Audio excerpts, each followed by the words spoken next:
మాకు అత్యంత సన్నిహితులైన love gospel వీక్షకులందరికీ సర్వశుభాలు. యేసుక్రీస్తు వారు చాలా సందర్భాల్లో కొత్త నిబంధనలో ఆయన జరిగించిన కార్యముల తర్వాత ఈ విషయం ఎవరికీ చెప్పొద్దని, సైలెంట్గా ఉండమని, నిశ్శబ్దంగా మౌనంగా ఉండమని ఎందుకు మాట్లాడతారు? తన శిష్యులను కూడా ఇది ఎవరికీ తెలియకుండా చూడండి అంటారు. కొన్ని సందర్భాల్లో ఇలా యేసుక్రీస్తు వారు ఎందుకు మాట్లాడతారు? ఆయన జరిగించినటువంటి కార్యాలను గాని, అద్భుతాల గురించి గాని మౌనంగా ఉండమని యేసుక్రీస్తు వారు పదే పదే ఇచ్చినటువంటి అంశాలు సువార్త గ్రంథాల్లో రాశారు. ఈ సువార్తలన్నిటిలోనూ ముఖ్యంగా మార్కు సువార్తలో ఎక్కువగా నొక్కి చెప్పబడ్డ ఈ విషయాలు. దీన్ని మెసియానిక్ సీక్రెట్ అంటారు, మెసియానిక్ రహస్యం అని పిలుస్తారు ఈ విషయాన్ని. ఇది ఎందుకు జరిగింది అనేది ఈ వీడియోలో చాలా చిన్నగా క్లారిటీగా అందించే ప్రయత్నం చేస్తాను.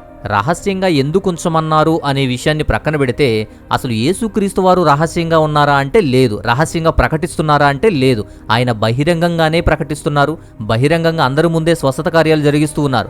ఆయన పరిశుద్ధాత్మ చేత అభిషేకించబడినవాడు, దేవుని కుమారుడు అని గుర్తించబడినవాడు, దేవుని కుమారుడిగా ఆయన ప్రకటించబడినవాడు. మార్కు సువార్త 1వ అధ్యాయం 9-11 వాక్యాలు చూడండి, ఆయన బహిరంగంగా ఉన్నటువంటి సాక్ష్యాలు చూస్తాం. గలిలయలో దేవుని రాజ్యాన్ని, దేవుని సువార్తను బహిరంగంగా ప్రకటించినవాడు.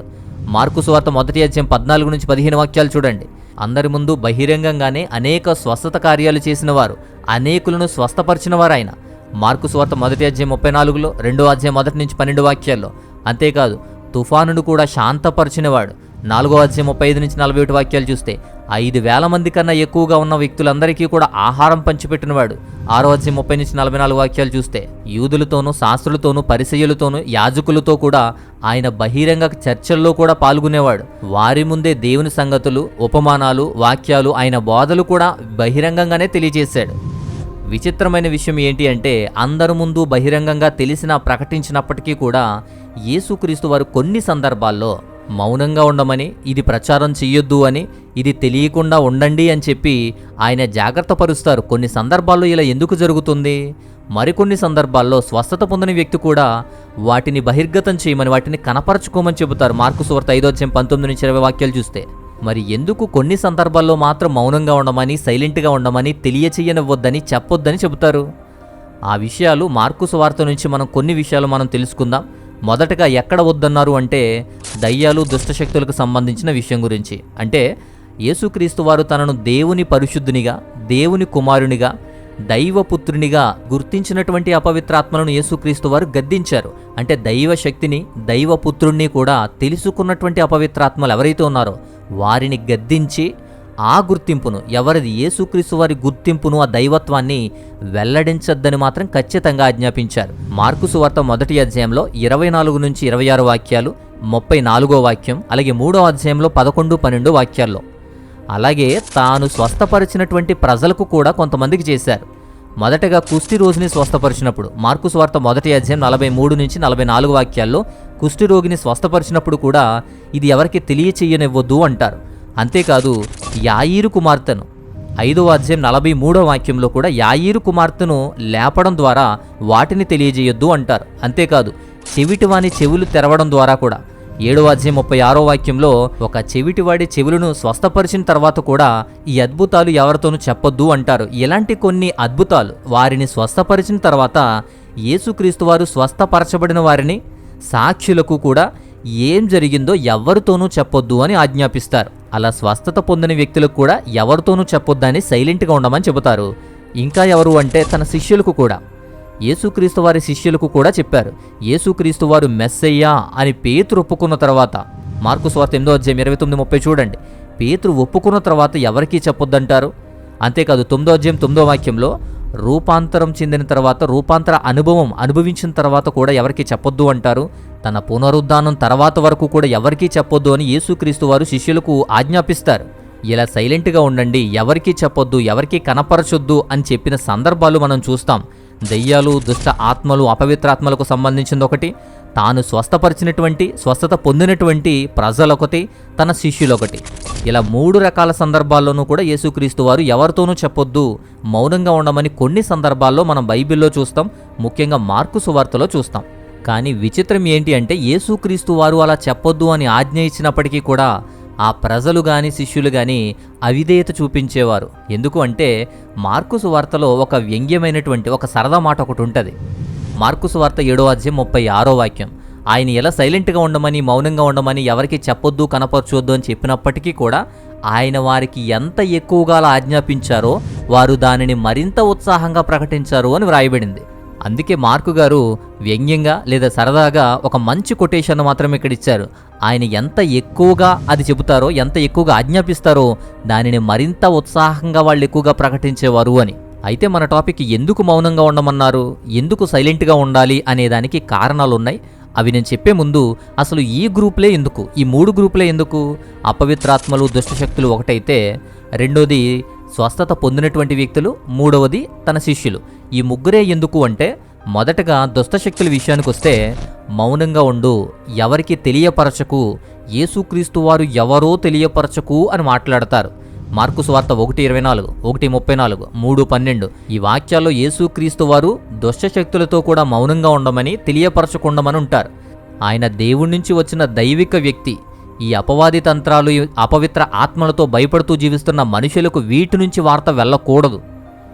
మనుషునిగా వచ్చినటువంటి దైవశక్తి, మనుషుని కొరకు ప్రాణమర్పించిన ఆ దైవశక్తి మనుషుని దగ్గరకు వచ్చినప్పుడు మనుషులు ఆ మార్పు చెందాలి, ఆ మాట వినాలి, ఆ మాట ప్రకారం నడుచుకోవాలి. కాబట్టి అపవిత్రాత్మలను చెప్పొద్దని, మీరు దూరంగా పొండని చెప్పి పంపించేస్తాడు. ఇక స్వస్థత పొందుకున్న వారి గురించి మాట్లాడితే వారిని ఎందుకు వద్దన్నారు? మార్కు 1:43లో ఎవరికి ఏమో చెప్పొద్దని, 7:36లో అక్కడ కూడా ఎవరికి ఏమి చెప్పొద్దని యేసుక్రీస్తు వారు కొన్ని విషయాలు ఆజ్ఞాపిస్తారు. అయితే రహస్యంగా వారు కొన్ని ప్రకటనలు అయితే చేశారు. యేసుక్రీస్తు వారు దృశ్యంలో కనిపించిన వెంటనే అతని బోధనలు, అతని అద్భుతాలు, అతని దైవిక శక్తి ఇవంతా కూడా ఎలా వ్యాపిస్తుంది అంటే, పరలోక సంబంధమైన దేవుని రాజ్యాన్ని భూమి మీద ప్రకటించాల్సిన ఆయన, ఆ దేవుని రాజ్యాన్ని వ్యాపింపచేయాల్సిన ఆయన ఇలా స్వస్థత కార్యాలు అంటూ భౌతిక స్వస్థతలు ఇలాంటివన్నీ కూడా కోరుకునేటువంటి వారు ఆయన బోధన వినడానికి లేదా స్వస్థతను జరిగించుకోవడానికి, ఆ స్వస్థతను చూడడానికి ఎక్కువగా ఆసక్తి చూపుతారు తప్ప దైవిక విషయాల్లో కాదు. అలాంటి ఒక చెడు వార్తగా, ఒక చెడు ఉద్యమంలా అది ప్రారంభమవుతుంది. అందుకే ఎవరి గురించి అన్ని రకాల సిద్ధాంతాలు వచ్చేసాయి. అప్పటికే ఈయన ఏలియానా అని అనుకునేవారు. పురాతన కాలం నుంచి ప్రవక్తల్లో వస్తున్నటువంటి ఒకరు ఈయనైనా? 6:15 వాక్యం చూడండి. అప్పటికే చాలామంది ఆయన గురించి రకరకాలుగా మాట్లాడేవారు. ఆ తర్వాత 6:14 వాక్యం చూడండి, 8:28 వాక్యం చూడండి. పునరుద్ధానం చేయబడినటువంటి బాప్తిజం ఇచ్చే యోహాను ఆయనేనా అనేవారు. అలాగే 11:10 వాక్యంలో కూడా ఆయన దావీదు రాజుగా లేదా యెరూషలేము రాచరికాన్ని స్థాపించేటువంటి ఒక రాజుగా వచ్చారా? ఇలాంటి క్లారిటీ అనేది ప్రజల్లో లేదు. అందుకే రకరకాల వార్తలు, నలుగురు ద్వారా వెళ్ళినటువంటి ప్రచారమైనటువంటి నానా విధమైనటువంటి ఆ మాటలు, ఈ ప్రచారాలన్నీ కూడా యేసుక్రీస్తు వారి దైవిక ఉద్దేశాన్ని, దేవుని రాజ్య వ్యాప్తిని తప్పుగా వ్యాపింపజేస్తాయి. శారీరక విషయాల మీద దృష్టి పెడతాయి. దీనివల్ల 2 రకాలైనటువంటి నష్టాలుంటాయి. ఏంటి అంటే, యేసుక్రీస్తు వారు ఆ 2 లక్ష్యాల గురించి సైలెంట్గా ఉండమని ఎవరికి చెప్పొద్దు అని ఆజ్ఞాపించారేమో అనిపిస్తుంది. మొదటిది ఏంటి అంటే, నిరంతరం ఎక్కువగా పెరుగుతున్నటువంటి జనసమూహాలు. ఎక్కువగా జనసమూహాలు ఆయన ఎక్కడుంటే అక్కడికి రావడం, ఎక్కడుంటే అక్కడ ఆయన పనికడ్డి రావడం, ఎక్కడుంటే అక్కడ గుమిగూడడం, ఇలాంటివి జరిగిస్తూ ఉండేవారు. దానివల్ల ఆయన పని చేసేవంటి సామర్థ్యం తగ్గుతుంది. ప్రయాణించే సామర్థ్యం, తిరిగే సామర్థ్యం ఆయన తగ్గించేసుకోవాల్సి వస్తుంది. కాబట్టి దేవుని రాజ్య పనిలో ఆయన వేగవంతం చేయడానికి, ఆ సామర్థ్యం పొడిగించుకోవడానికి ఇలాంటి కొన్ని కండిషన్స్తో ఉన్నారు. అలానే ఆయన నెరవేర్చాల్సినటువంటి అంశాలు కానీ, ఆయన దైవ ప్రణాళికను కానీ ఇలాంటి చెడు వార్తలతోటి లేదా చెడు మాటలతోటి కూడా డైవర్ట్ చేసే అవకాశం ఉంది. కాబట్టి స్వస్థత పొందిన వారి విషయంలో కూడా కొన్ని సందర్భాల్లో ఇలాంటి విషయాలు ఉన్నాయి. ఇక తర్వాత శిష్యుల గురించి ఇంటర్నల్గా వారి శిష్యులకు ఏం బోధించాడు? యేసుక్రీస్తు వారి శిష్యుల్లో కూడా మౌనంగా ఉండమని యేసుక్రీస్తు వారే చెబుతారు. తన రూపాంతరం చెందిన తన స్వభావాన్ని కూడా చూసినటువంటి పేతురు లాంటి వాళ్ళు క్రీస్తు అని ప్రకటించిన తర్వాత మార్కు సువార్త 8:29 వాక్యంలో మొదటి సందర్భం అక్కడ చూస్తాం. తన గురించి ఎవరికీ చెప్పొద్దని వారికి ఆజ్ఞాపిస్తాడు. 8:30 వాక్యం. రెండవసారి రూపాంతర దృశ్యం కూడా, రూపాంతరం చెందబడిన స్వభావం చూసిన తర్వాత 9:2-8 వాక్యాలు చూడండి. అక్కడ పునరుద్ధానం వరకు కూడా చూసిన దానిని ఎవరికీ చెప్పొద్దు అని ఆజ్ఞాపిస్తాడు. 9:9 వాక్యంలో అలా చెప్పడం చూస్తాం. ఆ 2 విషయాలు చాలా ప్రాముఖ్యమైనవి. అయినా కానీ వాటిని చెప్పొద్దు అంటారు. ఎందుకు అంటే, ఖచ్చితంగా అన్యులు కానీ, యూదులు కానీ, గ్రీకు వారు కానీ, సైనికులు కానీ ఎవరైనప్పటికీ కూడా సాగిలపడాల్సిందే. ఆయన దైవిక శక్తిని ఎవరు అలా చూడలేదు. అలా చూస్తే ఖచ్చితంగా సిలువ వెయ్యలేరు. ఆ దేవుని స్వభావం, ఆ దేవుని ప్రణాళిక నెరవేరదు. కాబట్టి యేసుక్రీస్తు వారిని ఉండిపోమంటారు, యేసుక్రీస్తు వారిని బ్రతిమాలుకుంటారు, కార్యం జరిగించరు. యూదా వంటి వాడు కూడా అప్పగించడు. 9వ అధ్యాయం 7వ వాక్యంలో సాక్షాత్తు పరలోకం నుంచి తండ్రి అనే దేవుడే నా ప్రియకుమారుడు అని మాట్లాడితే చూసిన వారు, విన్నవారు ఆ స్వరూపాన్ని, ఆ రూపాంతర స్వరూపాన్ని చూసిన వారు ఇంకా ఎలా ఉండగలుగుతారు? స్వల్ప మానవుని లక్షణం ఎలా అల్లాడిపోయి ఉంటుంది? అలాంటి విషయాలు అంత త్వరగా చెప్పొద్దు, పునరుద్ధానం చెందబడేంత వరకు కూడా వెయిట్ చేయమని చెప్పారు. సో ఇలా ఈ 3 బ్యాచ్లకి కూడా చెప్పడానికి ప్రధానమైన కారణాలు ఇంకా ఉన్నాయి. ఈ 3 విషయాల్లోనూ మనం గమనించాం సగం విషయాలు. ఇక ముఖ్యమైనటువంటి ఇతర కారణాలు ఏంటి అంటే, మొదటిది టైమింగ్. అది సరైన సమయం కాదు. ఎప్పుడు ఎక్కడ తెలియచేయాలో అక్కడే తెలియచేయాలి. ఎందుకంటే యేసుక్రీస్తు వారి ప్రణాళిక అనేది ప్లానెడ్గా, చాలా సమర్థవంతంగా ఆయన ప్రయాణించారు, ముగించారు, నెరవేర్చారు. ఎప్పుడు పడితే అప్పుడు తప్పుడు సమయంలో ప్రకటన చేస్తే దేవుని యొక్క ప్రణాళిక డిస్టర్బ్ అవడంతో పాటు తప్పుగా అర్థం చేసుకుంటారు. యేసుక్రీస్తు వారిని వేరేలా తీసుకుంటారు. ఆయన రక్షణ ప్రణాళిక అవన్నీ కూడా మనకు ఎలా అందించాలి, వాటిని బట్టి ఆయన కొన్ని సందర్భాల్లో సైలెంట్గా ఉండమన్నారు. ఇక రెండవది మెస్సయ్యానికి మిస్కాన్సెప్షన్స్. మెస్సయ్యా గురించి అనేకమైన అపోహలు వస్తాయి, కొత్తగా మిస్అండర్స్టాండింగ్ చేసుకుంటారు. యూదులు రాజకీయపరమైన వ్యక్తి వస్తాడని, సైనికుల యొక్క స్థితిని మార్చి రాజకీయపరమైన సామ్రాజ్యాన్ని నిర్మిస్తాడు అని మెస్సయ్యా గురించి ఆలోచించారు, ఎదురు చూశారు. ఇప్పటికీ అదే అనుకుంటారు యూదులు.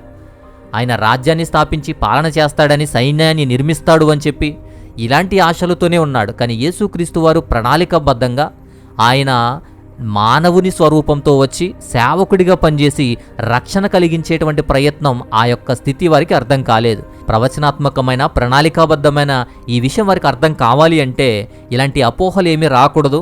మెస్సయ్యా గురించి తప్పుగా అర్థం చేసుకోకూడదు, మెస్సయ్యాను తప్పుగా తీసుకోకూడదు.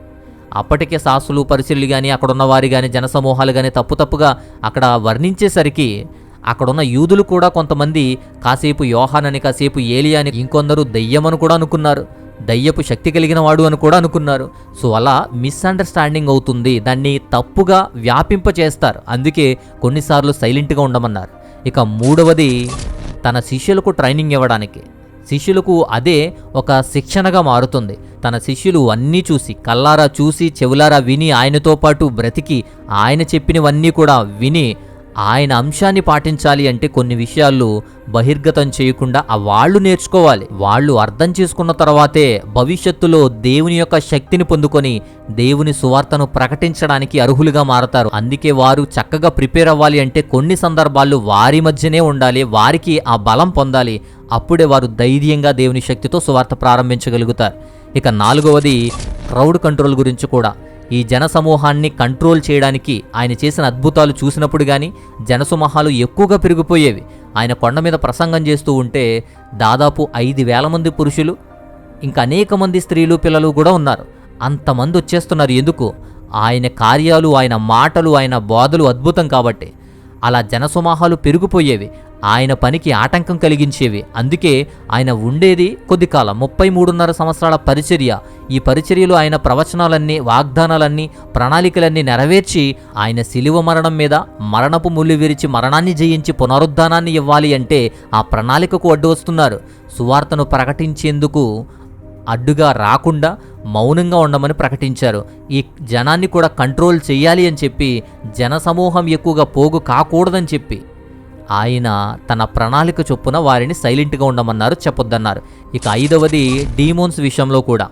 దెయ్యాలకు వారు చేస్తున్న ప్రకటనలో కూడా అడ్డుకోవడం ఎందుకు, చెప్పొద్దు అని ఎందుకు అంటారు అంటే 2 సందర్భాలు. యేసుక్రీస్తు వారు దేవుడు, దేవుని పరిశుద్ధుడు, దైవ కుమారుడు అని ప్రకటించేవి. కానీ అలా దయ్యాలు అనబడే ఈ అపవిత్రాత్మలు చెప్పడం వల్ల కానీ, వారు కేకలు వేయడం కానీ, అపవిత్రాత్మలు చెప్పే విషయాలు ఎవరూ నమ్మరు. పైగా అవి అపోహలని, అబద్ధాలని కూడా తీసుకుంటారు.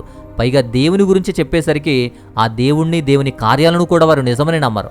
ఈ అపవిత్రాత్మలు, దయ్యపు శక్తులు కూడా దేవుని ప్రజలను ఆయన నుంచి వేరు చేయడానికి కానీ, చెడపడానికి కానీ, ఆయన నిర్మాణ పాత్రలో, ఆయన ప్రణాళికలో ఏదో రకంగా డిస్టర్బ్ చేయడానికి ప్రజలను వేరుపరిచే ప్రయత్నం చేస్తారు, డిస్టర్బ్ చేస్తారు. కాబట్టే దయ్యాలను కూడా ప్రకటించవద్దు, మౌనంగా ఉండమని ఆజ్ఞాపించాడు. ఇక లాస్ట్ 6వది అతని మిషన్ గురించి, యేసుక్రీస్తు వారి యొక్క రాజ్య స్థాపన గురించి, రక్షణ అందించేటువంటి, మరణపు ముళ్ళు విరిచేటువంటి ఆయన రక్షకుడిగా, సిలువపై చనిపోవడానికి వచ్చారు. రాజుగా సింహాసనం మీద అధిష్ఠించడానికి, పాలించడానికి, పవర్ కోసం రాలేదు. ఈ సత్యాన్ని ప్రజలు అర్థం చేసుకునేంత వరకు కూడా తాను గొప్పగా ఏమీ ప్రకటించుకోలేదు. అలా తన మరణానికి సిద్ధపడి తన మరణం వరకు కూడా దాచమని కొన్ని విషయాలు చెబుతారు. అవి ముందు గనక చెబితే ఆయన మరణించేలా ఉండదు. రాజ్యం రెండుగా విభజించబడుతుంది. రాజ్యాన్ని ఎదిరించేటువంటి సైన్యం ఏర్పడుతుంది. పైగా ఆయన శిలువ మరణం కన్నా రాజ్య పోరాటాలు ఎక్కువైపోతాయి. పైగా ఎక్కువగా నమ్మితే ఆ దైవిక స్వరూపుణ్ణి వెళ్ళనివ్వకుండా అతనేంటో, అతని కార్యాలేంటో, అతని పవర్ ఏంటో సామ్రాజ్యంలో కూడా చాలామందికి తెలియనివ్వకుండా ఉంటేనే అతని కార్యం, అతని శిలువ మరణం అంతా కూడా చక్కగా వస్తూ ఉంది, అతని ప్రణాళిక నెరవేరుతుంది. కాబట్టి కొన్ని సందర్భాల్లో మౌనంగా ఉండమని ఆయన ఆజ్ఞాపిస్తారు. సో ఇది ఎవరికీ చెప్పొద్దు, సైలెంట్గా ఉండమనడానికి కారణాలైతే ఇవి. ఇది చాలా క్లియర్గా మీకు అర్థమైంది అని నేను అనుకుంటున్నాను. ఇంక ఇలాంటి సందేహాలు ఏదైనా ఉంటే లేదా ప్రార్థన అవసరతలు ఏదైనా ఉంటే తెలియచేయండి, వాట్సాప్ చేయండి. మీ గురించి ప్రార్థన చేస్తున్నాం ప్రతిరోజు. అలాగే మా వ్యయ ప్రయాసలకు, పరిచర్యలకు సహాయం చేయాలి అనుకుంటే, మీ విలువైన కానుకలు పంపించాలనుకుంటే స్క్రీన్ మీద డీటెయిల్స్ ఇస్తూ ఉన్నాం. మీ సహాయాన్ని, మీ విలువైన కానుకలను పంపించండి. అలాగే మా పరిచర్యను కూడా ప్రోత్సహించండి. సో ఇలా దేవుడు ఎప్పుడు, ఏ సమయంలో, ఎవరికి ఎలా చెప్పాలో అలా చెప్పారు. కొన్ని సందర్భాల్లో మాత్రం సైలెంట్గా ఉండమని, ఎవరికి కనపరుచుకోవద్దని, ఎవరికి చెప్పొద్దు అని చెప్పడానికి కారణాలైతే ఇవి. ఆయన ప్రణాళిక వెనకాల ఉన్నటువంటి కారణాలు. సో ఈ విషయం చాలా స్పష్టంగా మీకు అర్థమైంది అనుకుంటున్నాను. ఇంకా ఏ డౌట్ ఈ విషయంలో రాదనుకుంటున్నాను. సో ఈ విషయం నచ్చితే ఖచ్చితంగా లైక్ చేయండి, ఇతరులకు కూడా మంచిగా షేర్ చేయండి. మీరు చూసారు, విన్నారు, నేర్చుకున్నారు, ఇతరులకు కూడా నేర్చుకునే అవకాశం ఇవ్వండి, షేర్ చేయండి. మరొక అద్భుతమైనటువంటి మంచి వీడియో ద్వారా, మరొక టాపిక్ ద్వారా నేను మరలా వస్తాను. అంతవరకు దేవాతి దేవుని మహోన్నతమైన కృపా కాపుదల మీ అందరికీ తోడయుండి బలపరిచి నడిపించునుగాక. ఆమెన్.